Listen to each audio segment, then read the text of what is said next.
नमस्कार, देवभूमि समाचार में आप सभी का स्वागत है। मैं हूं आपके साथ रक्षंदा खान। आगे आप मेरे साथ देखेंगे उत्तराखंड की तमाम छोटी बड़ी खबरें विस्तार से, लेकिन उससे पहले नजर डालते हैं इस वक्त हेडलाइंस पर। पौड़ी में आयोजित शहीद स्मरण समारोह में सीएम धामी ने की शिरकत। 102 करोड़ की विकास परियोजनाओं की दी सौगात। शहीदों के परिजनों को किया सम्मानित। उत्तराखंड राज्य स्थापना दिवस की रजत जयंती पर होने वाले विशेष सत्र को लेकर तैयारियां जारी। राष्ट्रपति द्रौपदी मुर्मू करेंगी सत्र को संबोधित। स्पीकर बोली, राज्य के विकास पर होगा फोकस। अपनी ही सरकार के खिलाफ बीजेपी विधायक खजान दास का बड़ा बयान। आंदोलनकारियों के सपनों का राज्य आज भी अधूरा। सवाल, पहाड़ों में विकास का सपना कब होगा पूरा। और चौखुटिया में ऑपरेशन स्वास्थ्य मुहिम को मिला कांग्रेस का समर्थन। करण माहरा बोले, आंदोलन को नहीं दिया जाएगा राजनीतिक रूप। बदहाल स्वास्थ्य व्यवस्थाओं के खिलाफ लोग हो रहे जागरूक। हेडलाइंस के बाद बुलेटिन में खबरें विस्तार से। और बात सबसे पहले कर लेते हैं पौड़ी जिले की।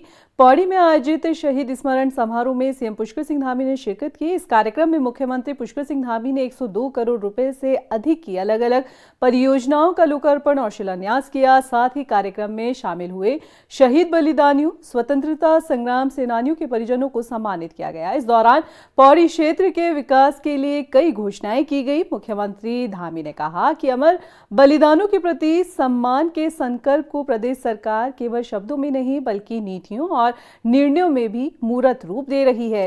वहीं कार्यक्रम में सीएम पुष्कर सिंह धामी ने प्रधानमंत्री नरेंद्र मोदी के मन की बात कार्यक्रम को भी सुना। उत्तराखंड राज्य स्थापना की रजत जयंती के मौके पर 3 और 4 नवंबर को राजधानी देहरादून में विशेष सत्र आहूत होने जा रहा है। विशेष सत्र में राष्ट्रपति द्रौपदी मुर्मू बतौर मुख्य अतिथि के तौर पर शिरकत करने वाली हैं और सत्र को संबोधित भी करेंगी। विधानसभा अध्यक्ष रितु खंडूरी ने बताया है कि विशेष सत्र में राज्य के 25 सालों के विकास कार्यों पर चर्चा होगी। साथ ही आने वाले 2047 में उत्तराखंड की क्या भूमिका होगी, इस पर भी खासतौर पर फोकस किया जाएगा। देखिए, हम तो चाहेंगे कि स्पेशल सत्र है और सत्र में क्या हुआ, क्या 25 साल में हुआ और आगे हम क्या ऐसी चीजें कर सकते हैं जिससे उत्तराखंड का विकास हो, जिससे उत्तराखंड में और जो हमारे युवा हैं, महिलाएं हैं, अन्य वर्ग हैं, वो किस तरह से आगे बढ़ सकें, उसका एक सुंदर सा मंथन करते हुए एक पेपर निकले जिस पर ये चीजें बाहर निकल के आए, उभर के निकल के आए कि हमारे 70 सदस्यों ने कुछ ऐसी चीजों को कहा है जो कि आगे की हमारी जो विकास की यात्रा होगी, उस विकास की यात्रा में किस तरह से ये जो मंथन से निकल कर आएगा वो भागीदारी करेगा। उत्तराखंड आज अपनी 25वीं वर्षगांठ की दहलीज पर खड़ा है और इन 25 सालों में राज्य की सत्ता पर विराजमान राजनीतिक पार्टियां प्रदेश में विकास के कई दावे करती हैं, लेकिन इन्हीं दावों की पोल उनके विधायक खोल रहे हैं। पहाड़ी इलाकों में विकास कार्यों और रोजगार देने की बात करने वाली पार्टी के विधायक को लगता है कि उत्तराखंड राज्य अभी भी विकास से कोसों दूर खड़ा है। और क्या कुछ पूरा मामला है, आइए इस रिपोर्ट में देखते हैं। क्या उत्तराखंड आज भी है विकास से कोसों दूर? बीजेपी विधायक खजान दास ने खोली पोल। आंदोलनकारियों के सपनों का राज्य आज भी अधूरा। पहाड़ों में विकास का सपना कब होगा पूरा? उत्तराखंड राज्य की स्थापना को 25 साल पूरे होने जा रहे हैं, लेकिन पहाड़ी क्षेत्रों का विकास आज भी अधूरा है और इस बात को खुद राज्य में सत्ता पर काबिज पार्टी के विधायक ने कबूला है। आपने अक्सर देखा होगा कि प्रदेश में सत्ताधारी दल बीजेपी अपने सभी कार्यक्रमों में राज्य के विकास को लेकर बड़े बड़े दावे करती है, पर हकीकत में दूर दराज के पहाड़ी इलाकों में आज भी हालात जस के तस बने हुए हैं। आए दिन आप और हम पहाड़ी क्षेत्रों की ऐसी तस्वीरें देखते हैं जहां शिक्षा, स्वास्थ्य, बिजली, पानी और सड़क जैसी मूलभूत सुविधाओं का अभाव है, लेकिन इन तस्वीरों से परे राज्य सरकार विकास के दावे करती हुई नजर आती है। मगर आज इन्हीं दावों की पोल बीजेपी विधायक खजान दास ने खोली है। उन्होंने स्वीकार किया है कि पहाड़ों में विकास उस रफ्तार से नहीं हुआ जैसे होना चाहिए था। है कि ये हमारे लिए एक ऐतिहासिक क्षण है। बहुत कुछ कार्य हुए भी हैं और कुछ कार्य ऐसे भी हैं कि जो नहीं हो पाए और उसके लिए भी हम लोग प्रयासरत हैं। और मुझे लगता है कि जो सैनिकों का सपना था कि उत्तराखंड की राज्य की तस्वीर कैसी हो, उसके अनुरूप में अभी हम खरे नहीं उतर पाए। हम आगे आने वाले भविष्य में उनके सपनों को साकार करेंगे। विधायक खजान दास ने ये भी माना कि उत्तराखंड के निर्माण के पीछे जिन आंदोलनकारियों की शहादत है, उनके सपनों का राज्य आज भी अधूरा है। विधायक के मुताबिक सरकार को अब पहाड़ों में उद्योग स्थापित करने और स्थानीय रोजगार सृजन पर फोकस करना चाहिए। है कि ये जो शहीदों का सपना जिस तरह से था, अभी हम उसमें थोड़ा सा अभी हम कोशिश करेंगे, हमें टाइम लगेगा अभी इसको करने के लिए। जैसे मान लीजिए हमारी जो पहाड़ी जनपद है, पहाड़ी जनपदों में इंटीरियर क्षेत्र बहुत ज़्यादा है, दिक्कतें आती है, उन पे अभी हमको ध्यान केंद्रित करना पड़ेगा। और जब तक हम पहाड़ में कोई उद्योग स्थापित नहीं करेंगे, रोजगार को रोकने की कोशिश नहीं करेंगे कि ऊपर का रोजगार यानी कि पहाड़ का जो रोजगार है, जो युवा हैं वो वहीं पर अपने रोजगार करें, स्थापित करें अपने आप को, इस तरह से हमको एक पहल करनी पड़ेगी और तभी हमारा युवा भी रोजगार भी मिलेगा और युवाओं को रोजगार मिलेगा, साथ साथ जो है हम विकास के ओर भी आगे बढ़ेंगे। वहीं विधायक खजान दास के इस बयान का उत्तराखंड के वरिष्ठ पत्रकारों ने भी समर्थन किया है। वरिष्ठ पत्रकार जय सिंह रावत ने कहा कि उत्तराखंड में वाकई आज की स्थिति जश्न मनाने के साथ साथ आत्ममंथन करने की भी है, जिसमें इस बात को देखने की जरूरत है कि किन क्षेत्रों में 25 सालों में विकास न हुआ है और कहां पर नहीं हुआ है, और उत्तराखंड के सभी जिलों में विकास की गति एक जैसी क्यों नहीं है। आपका जो सुदूर इलाकों में सरकार ने काफ़ी कोशिशें भी की है, लेकिन अभी शिक्षा की व्यवस्था बिल्कुल अभी संतोषजनक नहीं है, स्वास्थ्य की व्यवस्था अभी संतोषजनक नहीं है। कई चीज़ें हैं जो अभी तक सरकार को पूरी करनी, कहते हैं miles to go before I sleep, जो नेहरू जी ने कहा था आज़ादी के समय, वही जो हमारे जो नेता लोग हैं उनको यही बात सोचनी चाहिए, आगे बढ़ना चाहिए। उनको बहुत कुछ, बजाय ये कहने कि साहब हम बहुत को अपनी अपनी तारीफें करते जाओ, फोटो खिंचाते रहो, जिसके बजाय उन्हें ये सोचना चाहिए हमें बहुत आगे जाना है।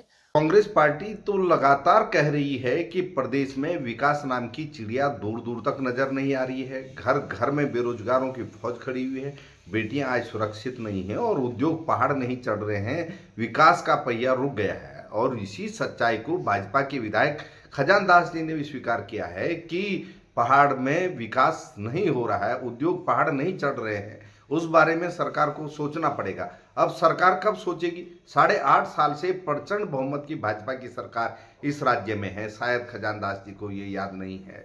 11 साल से केंद्र में प्रचंड बहुमत की भाजपा की सरकार है। डबल इंजन के नाम पर प्रदेश की जनता से 2-2 बार भाजपा ने वोट मांग करके सरकार बनाई। वो डबल इंजन किस चिड़िया का नाम है? वो डबल इंजन कब उत्तराखंड की धरती पर उतरेगा? ये जनता लगातार पूछ रही है। अपनी ही सरकार के दावों के खिलाफ बयान देना कोई पहली बार नहीं हुआ है। इससे पहले भी सत्ताधारी दल के कई ऐसे नेता हैं जो इस तरह के बयान दे चुके हैं, जो हकीकत को उजागर करने का काम करते हैं। विधायक खजान दास का ये बयान इस बात की तस्दीक जरूर करता है कि पहाड़ों के दूरदराज के इलाके आज भी विकास की राह देख रहे हैं। पहाड़ का पानी और पहाड़ की जवानी आज भी अपने हक के लिए लड़ाई लड़ रहा है। अल्मोड़ा की चौखुटिया में बदहाल स्वास्थ्य सेवाओं के खिलाफ स्थानीय लोगों के ऑपरेशन स्वास्थ्य मुहिम को अब कांग्रेस का भी समर्थन मिल रहा है। कांग्रेस के प्रदेश अध्यक्ष करण महारा ने कहा है कि चौखुटिया के ग्रामीणों के आंदोलन को राजनीतिक का रूप ना दिया जाए, इसलिए वो इसमें शामिल नहीं हो रहे हैं। उन्होंने कहा है कि प्रदेश के पहाड़ से लेकर मैदान में अगर स्वास्थ्य सेवाओं की बात की जाए तो वह बदहाल पड़ी हुई है। हालांकि खुशी इस बात की है कि चौखुटिया के लोग जागरूक हैं। बता दें कि ऑपरेशन स्वास्थ्य मुहिम के तहत करीब दर्जनों ग्रामीण और पूर्व सैनिक भुवन कटेत के नेतृत्व में 300 किलोमीटर की पैदल यात्रा कर राजधानी देहरादून आ रही हैं। चौखुटिया के लोग अवेयर हैं और उनमें जागरूकता है, इस बात का मैं को देखकर मुझे खुशी होती है। और जो हाल चौखुटिया का है लगभग वही हाल पूरे पर्वतीय जिलों में स्वास्थ्य का है। और अगर आप देहरादून में भी देखें, यहाँ भी बहुत सारे अनियमितताएं हैं। कुछ को लेकर मैंने प्रेस की थी और कुछ अभी मैंने कहा था फर्स्ट और सेकंड फेज है उसको करेंगे। सिटकुल को आपने देखा क्या चल रहा है, तो वहाँ के लोग जागरूक हैं और स्वास्थ्य सुविधाओं को देखकर जो नई पूरी, और उतने दिन से आंदोलन में बैठे थे, होता कि मुख्यमंत्री या मंत्री जी वहाँ जाते और उन चीज़ों को ठीक करते, क्योंकि केवल वो दोराहट और चौखुटिया को नहीं देखता, वो अस्पताल को अगर आप देखें, वो हमारा जो गैरसैंण, जो राजधानी जहाँ बननी है, गैरसैंण से भी आगे तक के लोग जो हैं उस पर निर्भर हैं। कुछ रानीखेत आते हैं और कुछ चौखुटिया के अस्पताल में अपने को दिखाने आते हैं, क्योंकि वो नज़दीक बैठता है। उसको तो ऐसा बनाना चाहिए था, अगर जैसे राजधानी हमारी है, वो चाहे ग्रीष्मकालीन है या भविष्य की राजधानी है गैरसैंण, उस हिसाब से भी चौखुटिया के अस्पताल को बहुत बेहतर और उन्नत करना चाहिए, ताकि जो पर्वतीय क्षेत्र के लोग हैं, जो हल्द्वानी नहीं जा सकते, जो बरेली नहीं जा सकते, उनको सस्ते में वो इलाज वहाँ मिल जाए।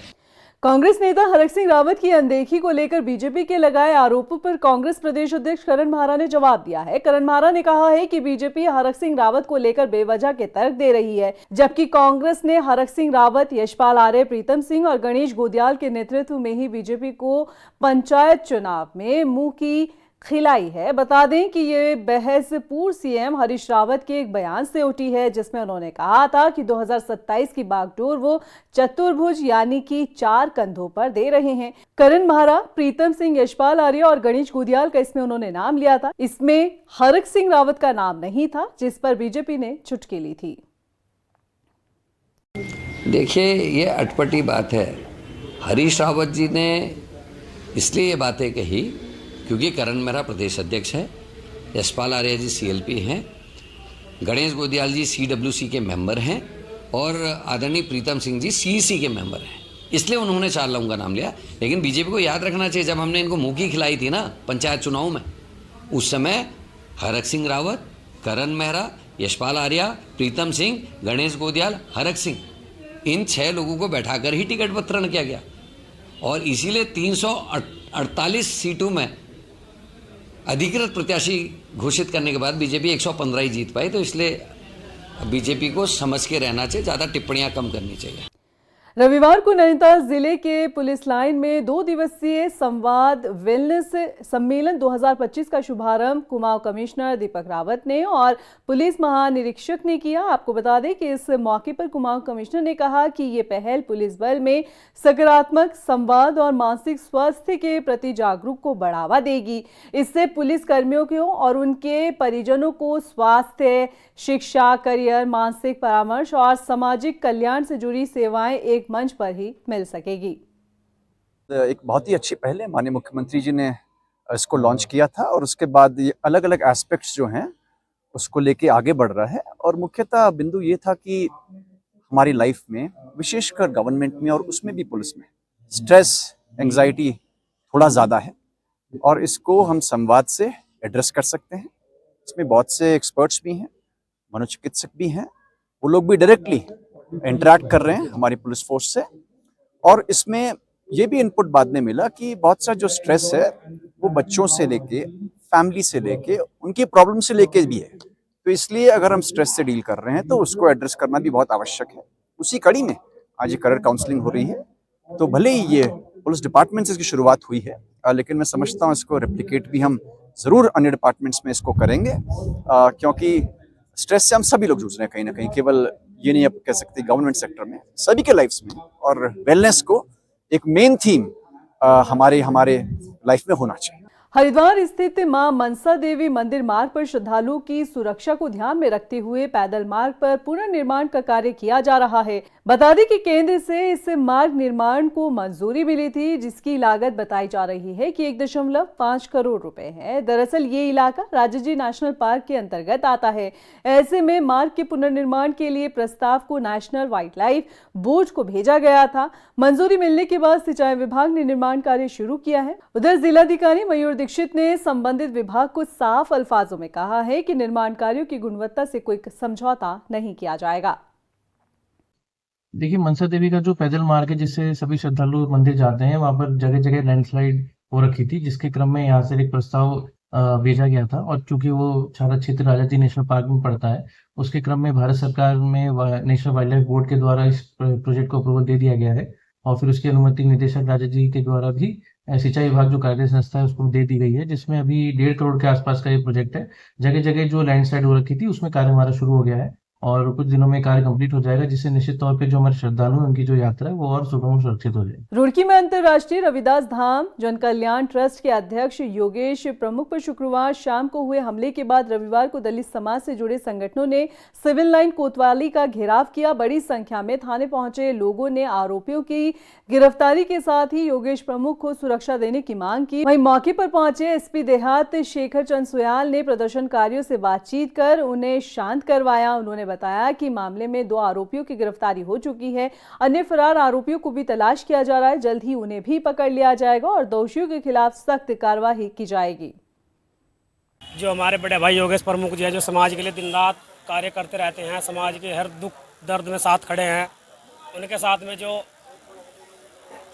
घटना हुई है उनको जान से मारने की कोशिश कुछ लोगों ने की है। पुलिस प्रशासन उसमें अपनी तरफ से पूरी कोशिश कर रहा हूँ। ये चीज़ मैं 2 दिन से सुन रहा हूँ, लेकिन अभी तक कुछ भी हमको देखने को ऐसा नहीं मिला है कि इसमें कुछ कार्रवाई हो पाई है। पुलिस ने भी हमें जानकारी दी है कि इसमें 2 लोगों की गिरफ्तारी हो चुकी है, बाकी पुलिस अपना काम कर रही है। लेकिन हमने जो अपनी मांगें रखी हैं प्रशासन के सामने, सबसे पहले तो प्रमुख साहब को सुरक्षा की मांग रखी है हमने, क्योंकि उन पर घटना जो हुई है वो इस तरह की है कि शायद वो उन्हें जान से मार देते और भविष्य में वो लोग शायद ऐसी घटना को अंजाम दे सकते हैं। के हिसाब से काफ़ी लोग यहाँ अपनी कंसर्न शो करने आए थे। मेरी उनके परिजनों से, बेसिकली जो पीड़ित थे उनके भाई जो डॉक्टर हैं उनसे लगातार वार्ता हो रही है। हमने उन अज्ञातों को आइडेंटिफाई करके 2 लोगों को कल रात अरेस्ट कर लिया। जो गाड़ी इस पूरे घटनाक्रम में इस्तेमाल हुई थी वो गाड़ी कब्जे पुलिस आ चुकी है। बाकी जो और लोग हैं उनकी गिरफ्तारी जल्दी से जल्दी हम करेंगे। हमारे सीओ रुड़की इस पूरे मामले को, उनके नेतृत्व में एक टीम बनी है जो पूरे मामले को लीड कर रही है और जल्दी हम उन सबकी अरेस्टिंग कर लेंगे। बाकी जो उनके परिजनों ने कुछ कंसर्न अपने शो किए हैं सुरक्षा को लेकर के, तो अभी स्थिति एकदम कंट्रोल में है, कहीं कोई विवाद या ऐसी बात नहीं है। अल्मोड़ा में सड़क सुरक्षा को लेकर डीएम अंशुल सिंह और एसएसपी देवेंद्र पिंचा ने लोगों को जागरूक किया। दोनों अधिकारियों ने शहर का दौरा किया। इस दौरान बिना हेलमेट वाहन चलाने वालों को हेलमेट दिए गए। आपको बता दें, साथ ही उन लोगों से नियमित रूप से हेलमेट पहनने के लिए भी कहा गया। अधिकारियों ने कहा कि उनका मकसद चलानी कार्रवाई नहीं, बल्कि यातायात के नियमों को लेकर उनके व्यवहार में जो लोग वाहन चलाते हैं सुधार करने की कोशिश है। देखिए, ये अभियान इसलिए चलाया गया था, जागरूकता के लिए चलाया गया था। एसएसपी साहब से कल वार्ता हुई थी तो उन्होंने सजेशन दिया था कि अगर ऐसा अभियान चलाया जाएगा तो लोगों में हम कॉन्फिडेंस बिल्डिंग मेजर्स भी इम्पोज कर पाएंगे। मेन काम हमारा पनिशमेंट देना नहीं, हमारा एटीट्यूड चेंज करना है। एक हैबिट में लाना है कि हेलमेट ज़रूरी होता है, हमारी प्रोटेक्शन के लिए रहता है। इसलिए हमने स्टार्टिंग में चालान भी नहीं काटे, लोगों को जागरूक करा। लेकिन अब जो कार्रवाई चल रही है, क्योंकि कई लोग फिर देखा गया कि ऐसे भी आ रहे हैं कि जो मतलब रेगुलरली हमारे ऑफेंडर्स हैं, तो चालान भी हम काट रहे हैं उनका। देखिए, बेसिकली आज जो हेलमेट दिया गया है इसमें मैं डीएम साहब का भी धन्यवाद दूंगा, जो रोड सेफ्टी की तरफ से हमने दिया है। इसमें मेन उद्देश्य था कि लोगों का एटीट्यूड को चेंज करना।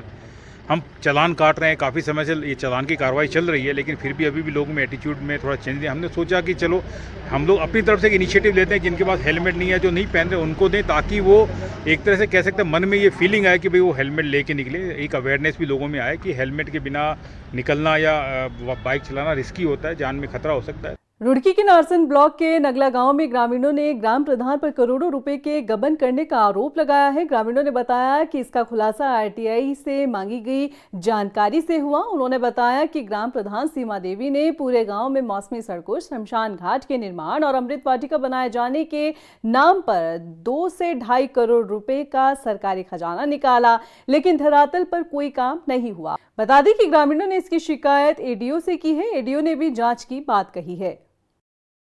ये मुझे पता चला कि ग्राम प्रधान ने तकरीबन 2-2.5 करोड़ रुपए का घोटाला लग रखा है, तो मैंने आरटीआई लगाई। ब्लॉक अधिकारियों ने पहले तो प्रधान के यहाँ ही लगाई, उस टाइम लोक सूचना अधिकारी मेरे पास नहीं है, एक है कि 2 मेरी आरटीआई वापस कर दी। फिर मैंने ग्राम विकास अधिकारी के यहाँ लगाई, तो मुझे आधी अधूरी जानकारी दी गई, वो भी भ्रामक दी गई, क्योंकि मौके पे कोई काम हुआ ही नहीं। और सर मौसम मार्ग सारा दिखा दिया, और पूरे सब चक्रोड़ जितनी गांव में हैं सब कच्ची पड़ी हैं, टूटी फूटी हैं, चलने की हालात नहीं है। वो तो भाई साहब जांच के बाद ही इसके बारे में हम बता पाएंगे। मौके पर जांच के बाद जो भी होगा आपको हम बता देंगे। आरटीआई भी मांग रखी है उन लोगों ने, आप तक पहुंची है सर? आरटीआई उनसे ग्राम पंचायत अधिकारी से ली होगी, उन्होंने दे दी होगी। जो भी इसमें जांच होगी उसके बाद हम बता देंगे आपको। आप इसे गलत माने या सही? वो तो देखो जांच के बाद ही सही बता सकेंगे, गलत सही का तो जांच के बाद ही होगा। इस मामले में सर कब तक जांच हो जाएगी? बस जल्द ही हम इसकी जांच करके दे देंगे, बता देंगे स्थिति जो भी होगी आपको जल्द से जल्द। अभी के लिए फिलहाल इतना ही, मुझे दीजिए इजाजत, लेकिन चलते चलते नजर डालते इस वक्त की हेडलाइंस पर। नमस्कार। पौड़ी में आयोजित शहीद स्मरण समारोह में सीएम धामी ने की शिरकत। 102 करोड़ की विकास परियोजनाओं की दी सौगात, शहीदों के परिजनों को किया सम्मानित। उत्तराखंड राज्य स्थापना दिवस की रजत जयंती पर होने वाले विशेष सत्र को लेकर तैयारियां जारी। राष्ट्रपति द्रौपदी मुर्मू करेंगी इस सत्र को संबोधित। स्पीकर बोली, राज्य के विकास पर होगा फोकस। अपनी ही सरकार के खिलाफ बीजेपी विधायक खजान दास का बड़ा बयान। आंदोलनकारियों के सपनों का राज्य आज भी अधूरा, सवाल पहाड़ों में विकास का सपना कब होगा पूरा। और चौखुटिया में ऑपरेशन स्वास्थ्य मुहिम को मिला कांग्रेस का समर्थन। करण माहरा बोले, आंदोलन को नहीं दिया जाएगा राजनीतिक रूप। बदहाल स्वास्थ्य व्यवस्थाओं के खिलाफ लोग हो रहे जागरूक।